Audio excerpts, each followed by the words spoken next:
I think all too often, even in great organizations where there's a lot of alignment, somehow we find ourselves wearing different colored jerseys on the field, facing off with each other. Yeah.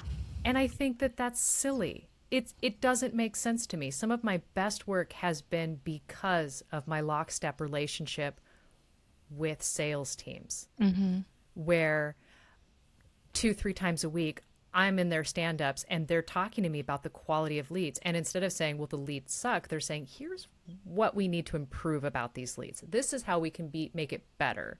And then there's a conversation. And then there's a couple of small tweaks. Suddenly it's, hey, can we spend less on ads right now because we can't call them fast enough? We can't email them quick enough. Like, that is where there's great alignment. B2B Marketers Off the Record. Sponsored by Headley Media. For honest, practical conversations about what's really working in B2B marketing.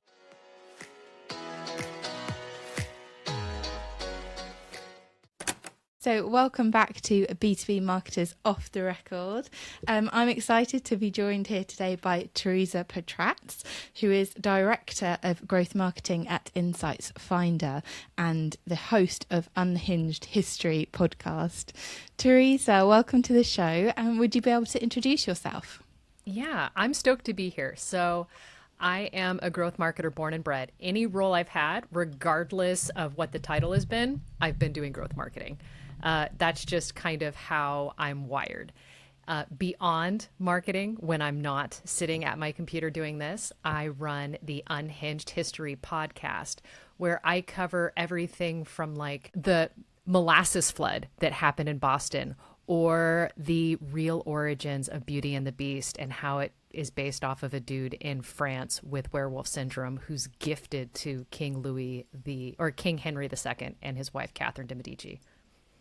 Oh my goodness. I can already tell from the enthusiasm that you have for that probably threads through everything that you do. Loved the podcast. To come back to marketing, there's obviously a broad range of interests there, which is fantastic, but I know there'll be like a real depth here, which is perfect. So before we get into it and start off with your story, we kind of like to open the pod with a bit of nostalgia. So tell me you've been in B2B marketing for many years without telling me. I still refer to X as Twitter. I can't stop, won't stop.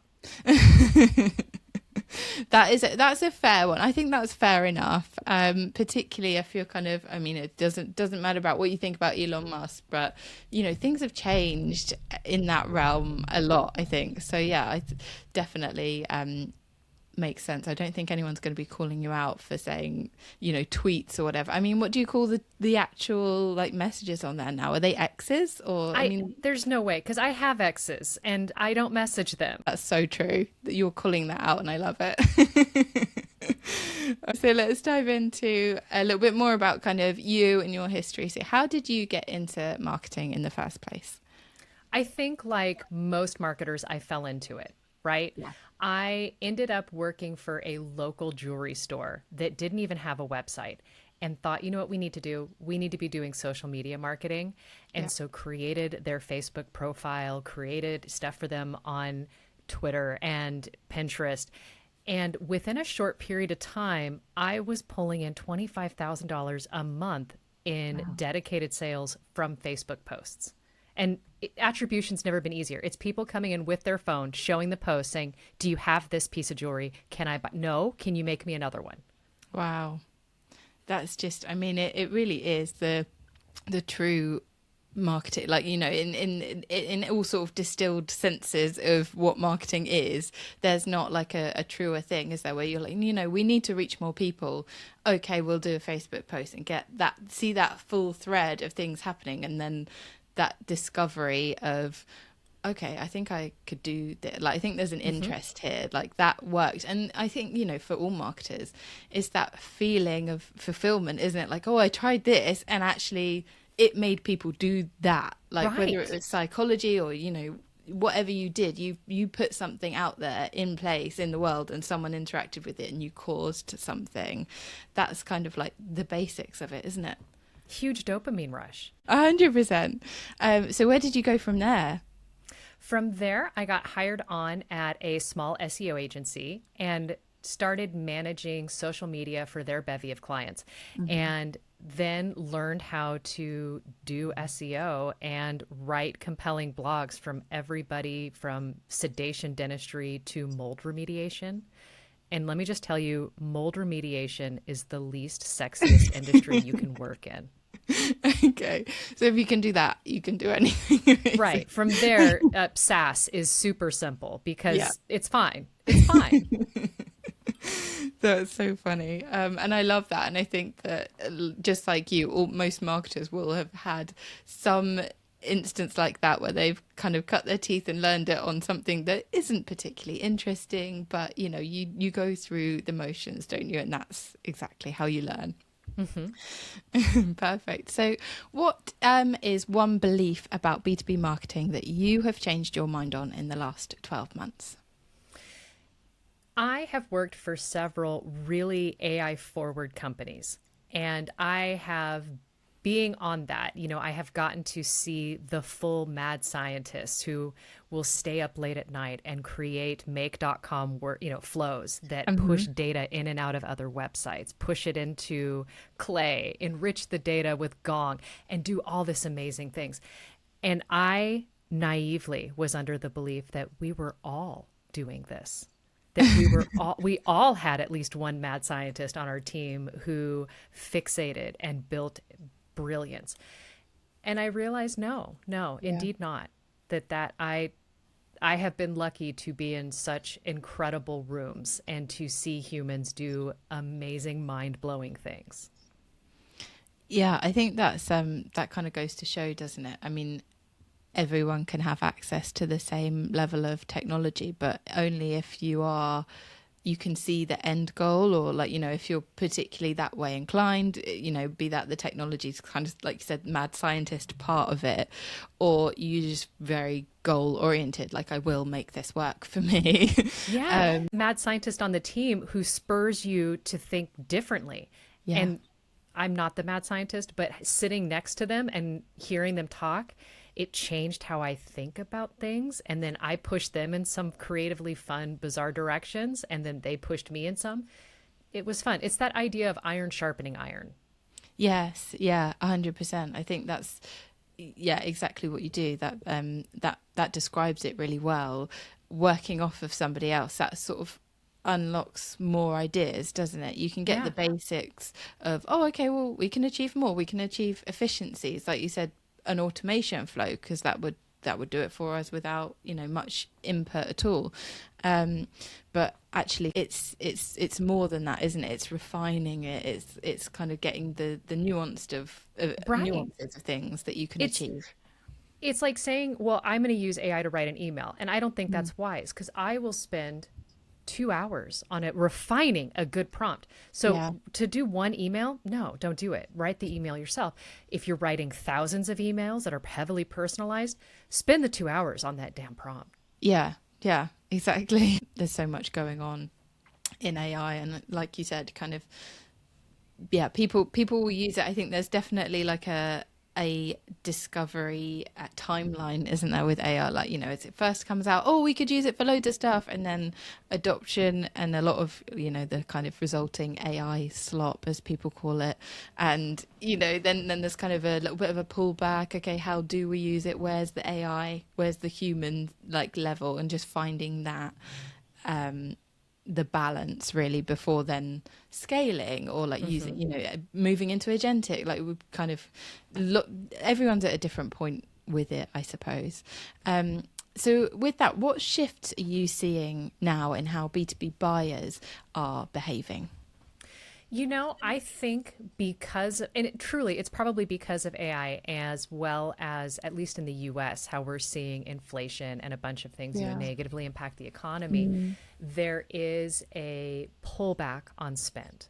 And this pullback on spend, regardless of what you identify as the cause, and I'm assuming there's a myriad of points, Mm. that you're going to see buyers more hesitant to do the purchase. You're Yeah. going to see a longer buying cycle. You're going to need to be involved in more conversations. And then buyers are also expecting Hmm. a highly personalized journey as Yeah. well as one that doesn't sound like AI. So you need to use AI to create the full thing, but don't Okay. sound like it. It's like being a woman, you know? You need to be pretty, but don't try too hard. So what kind of challenges do you think this brings up kind of practically day to day for marketers? I think short-term challenges that this brings up is definitely alignment with sales, right? Mm. Yeah. Because we're required to really be the backbone that feeds sales all of these leads. Hmm. And so there's going to need to be a lockstep relationship between these two departments because they're the ones talking to the customer. Marketing tends to get siloed. We tend to get pushed away. We might get to listen to the gong call after. Maybe we're just given the transcripts. Who knows? Yeah. But we need to be able to have that dialogue to say, okay, sales, is this an email that you would open, or is this an email that our prospect would open? And Hmm. if not, how can I refine it? And then you go back to the prompt, you spend hours with it, and then you go back to trying to get sales to say yes or no if they'd open this email. Hmm. Yeah, and that's a really key point. And I mean, as with kind of most marketing and sales, there's often alignment issues. Your point on email automation there can kind of sit both sides. Kind of like we all see Yeah. these emails like flooding into our LinkedIn messages and things that are automated to the point where most marketers look at that and go, absolutely not. Like, can tell that it's, you know, Yeah. it's too much the other way. It's too automated. So there's kind of like that push and pull, I suppose, between marketing and sales. What's a strategic bet you think more marketing leaders will need to make over the next couple of years? I think we're going to invest heavily in making marketers more technical. I think Mm. there is going to be a degradation of humans that are more brand or creative oriented Hmm. purely. We're going to need to be more left brain, right brain, because we're going to need marketers that not only have the marketing chops, but also know how to code, at least vibe code. We're going to need to see that technical skill development so that we can really fill the gap between developer and marketer. You know, kind of, I think go to market engineer is, Hmm. filling that for Yes. Yeah. individual roles. But I'm of the opinion that each marketer is going to need to do some. Like a lot of marketers now might know a tiny bit of HTML code for when they're thrown into the mix and it's like the website did something funky, fix Yeah. it, Yeah. you know. So you need to know, oh, that bold is how Right. you do that in the HTML. And I think we're going to see that across the board just with a lot of GTM motions.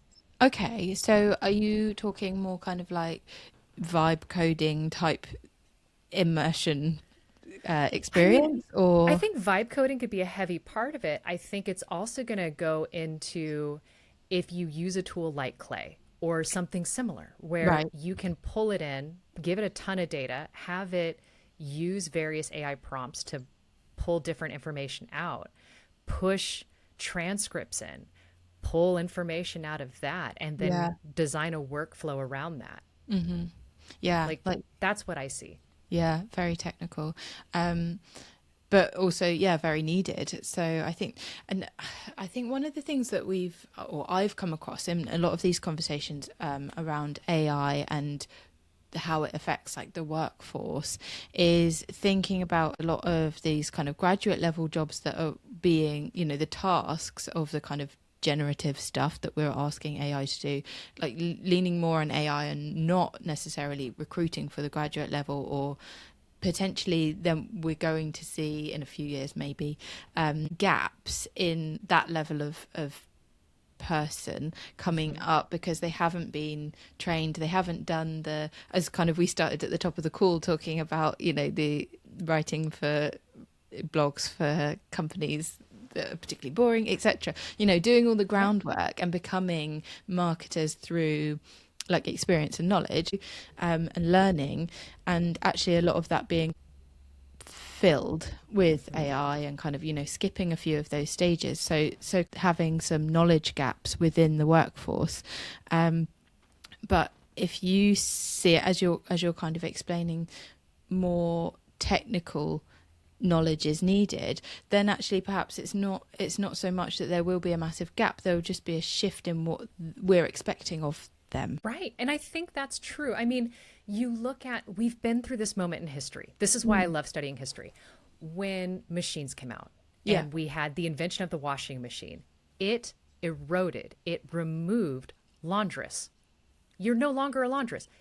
Everyone has a washer in their house, or they have it at the laundromat.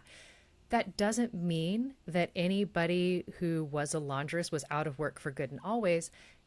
Their work changed. They went to a different thing. They did something different. It's adapt, migrate, or die. We've been here before. We've evolved past this. This is just the latest iteration. Yeah, I think that makes sense. Your ability to draw on history is fantastic, because it makes so much sense, doesn't it? Like these kind of inventions that revolutionize, like, such a simple thing that actually revolutionize how people, women in particular, spent their days, and then suddenly you can move on to so much more, which is, obviously what we're experiencing a lot with AI, which is kind of part of why these conversations are now existing. Like, okay, let's take ourselves above the day to day and actually think, okay, where can we move forward with these things? So what's something that you see marketing teams still doing that you think no longer works, something they do out of habit? I think you touched on this earlier, with people sending you DMs, pitch slapping you. Yeah. Good God, stop it. For good and always. Like, I think I was complaining about that a decade ago, and in 10 years, I'm still going to be complaining about it. Because if you jump into my DMs and you pitch slap me with an automated message that was clearly sent to 100 other humans and has no information on who I am, why this matters to me, and doesn't draw on our previous relationship, I dislike you. I dislike our previous history. I dislike our future history.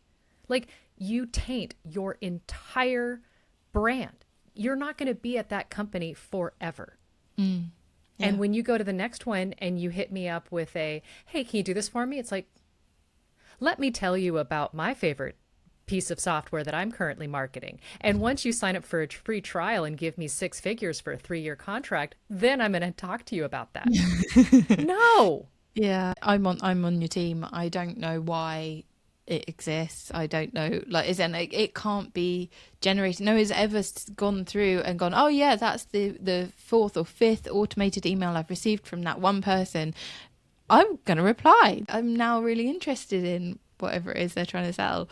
In an email, I feel I'm forgiving of emails, right? I'm not forgiving of you using your personal LinkedIn profile to pitch me. No. Because I keep those DMs live. I scroll through. I'm like, no. Yeah. I mean, especially if you do, you are using LinkedIn how it's meant to be used for the network. So you are actually in there, and you just have to stifle through all of the stuff. The dross. And it's like, no, kick rocks. Yeah, I love that. Because I wouldn't say that that's something that B2B teams, like good marketers, are doing. Surely it's not good marketing. It's just kind of sales, automated sales. But I'm gonna push on that. I'm gonna say that good marketing repels the people you don't want and attracts the people you do. Yes. Yeah. So what type of investments should marketing leaders protect, even if budgets are tightened at the moment? I say ads. They need to protect ad spend. Now, with that in mind, I think given where we're at with AI, with the amount of information, the amount of things we can do, I think that ad budget needs to be protected, but it needs to be scrutinized. Does your copy, is it relevant, useful, and interesting to your ICP? When you get to that landing page, does that mirror the expectations that they had when they clicked the ad? And are you maintaining that through line all the way through the buyer's journey? And I think you really need, it starts with, having a good, I'm a growth marketer. Of course, I'm going to want budget for ads, but I think we need to very carefully shepherd what we're doing, how we're doing, and why we're doing it. That's really interesting. A great reminder,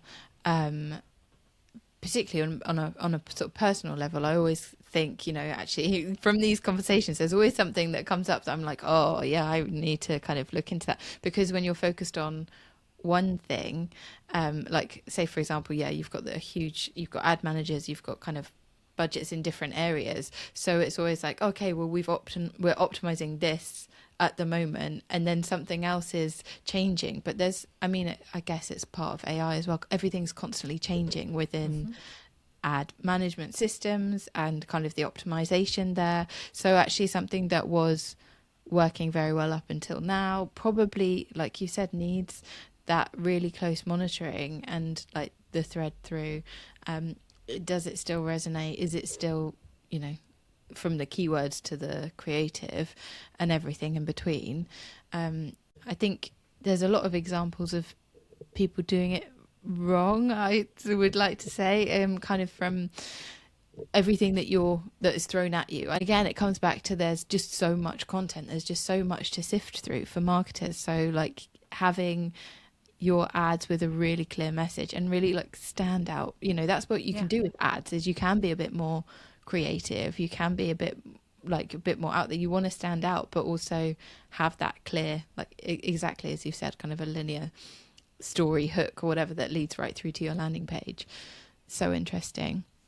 Could you give any kind of examples of that, of what you see people doing wrong, maybe? I think we see it done wrong all the time, particularly as marketers. And here's my example, because I chat with marketers regularly and I commonly hear, I've said it too, I'm immune to ads.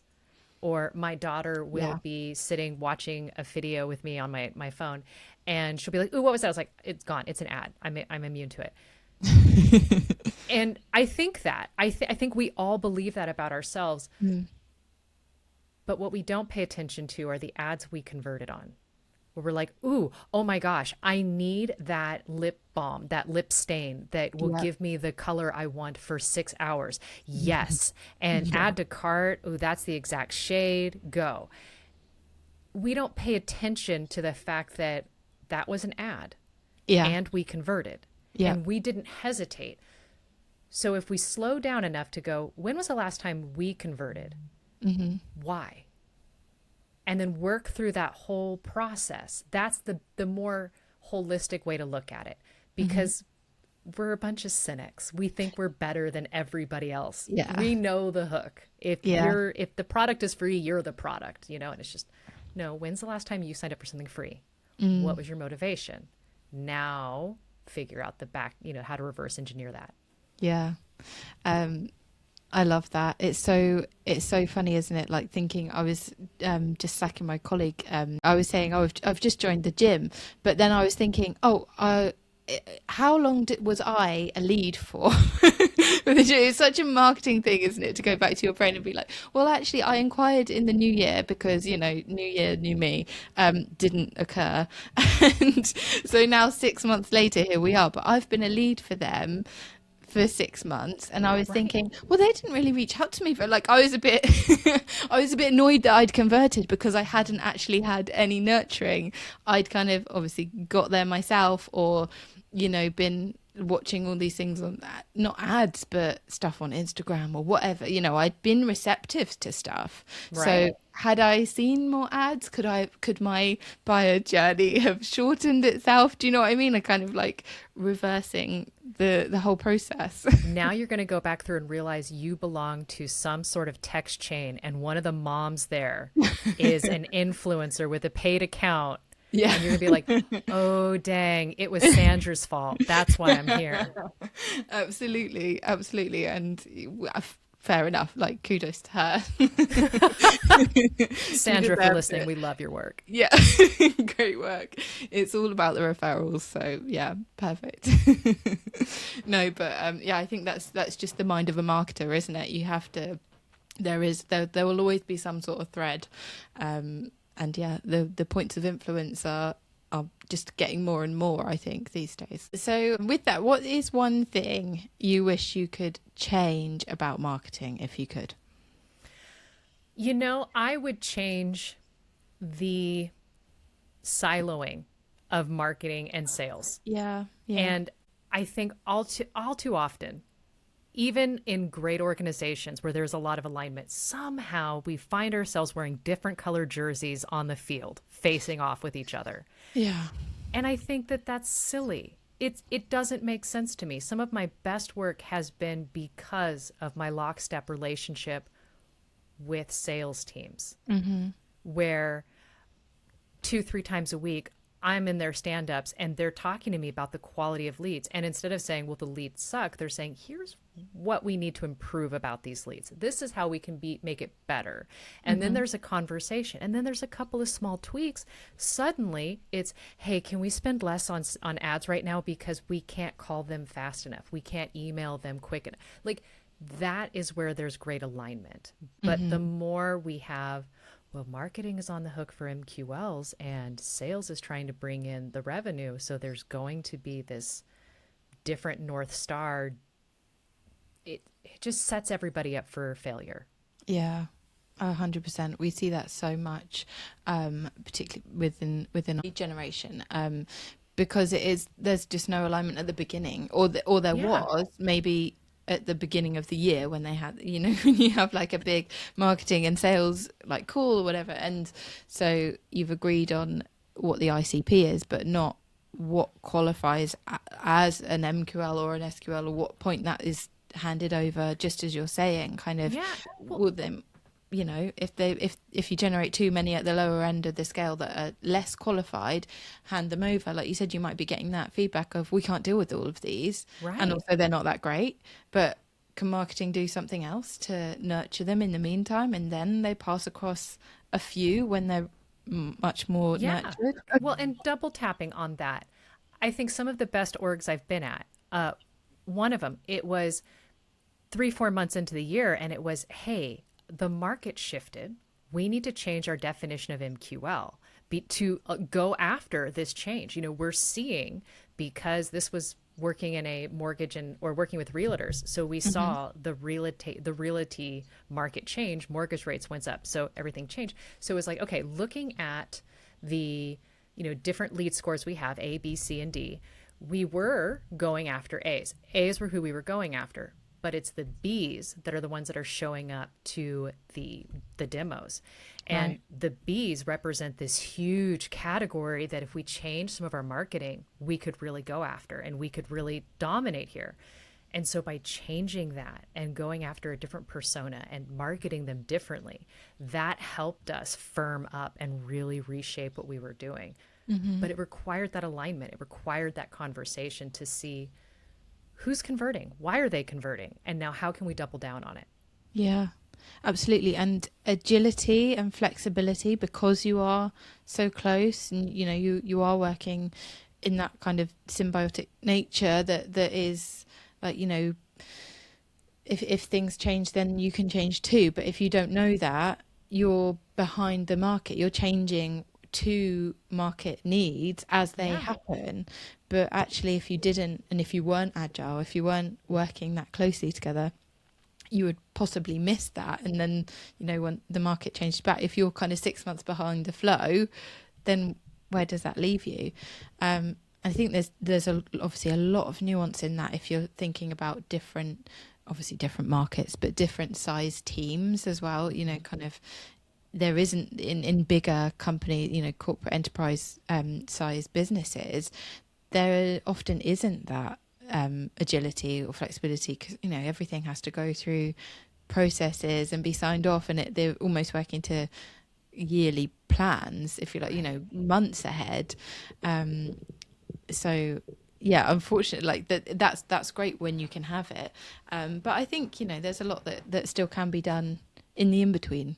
There's a lot of kind of and as creative marketers, as we are creative, there's a lot of ways to kind of get through that and get around that by instilling these relationships within the teams that you work with.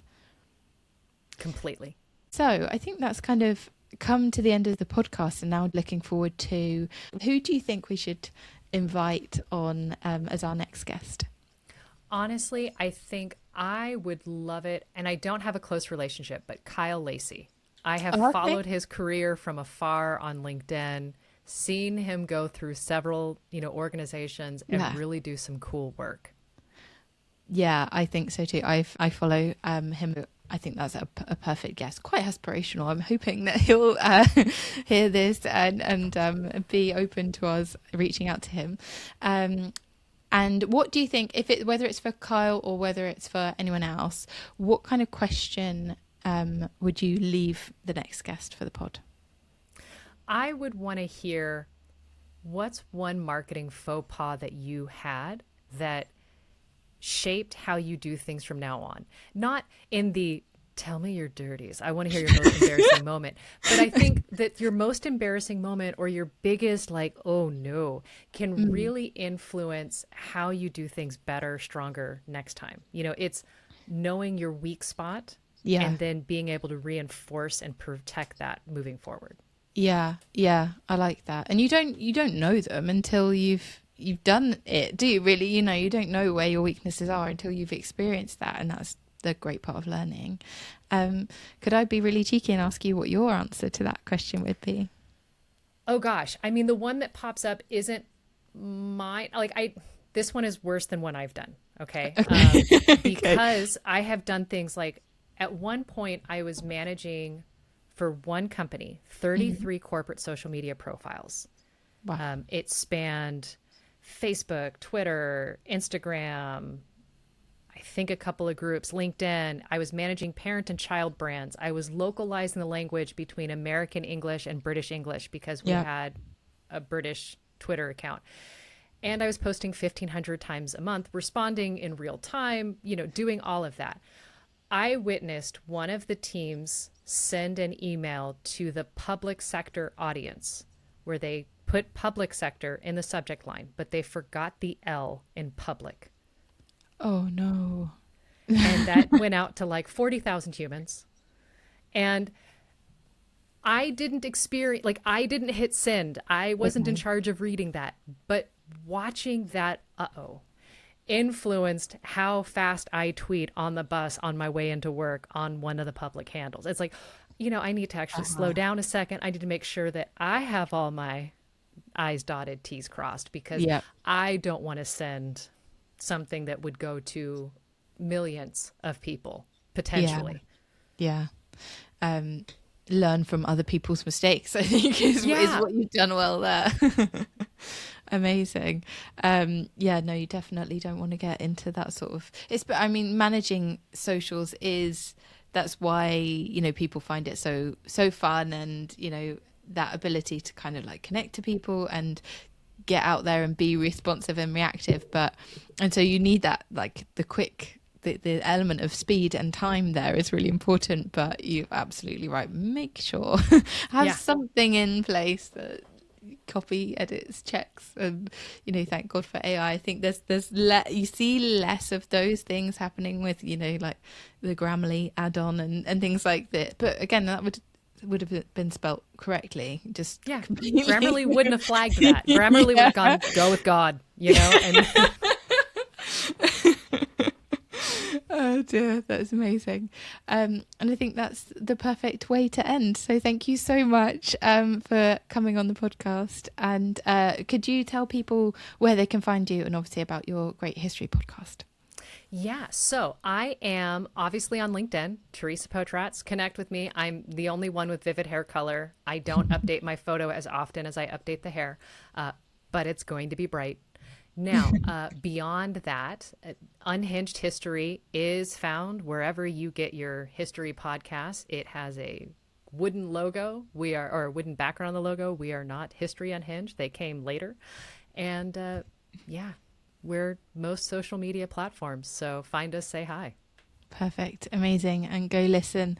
Thank you so much, Teresa, and yeah, take care. Thank you.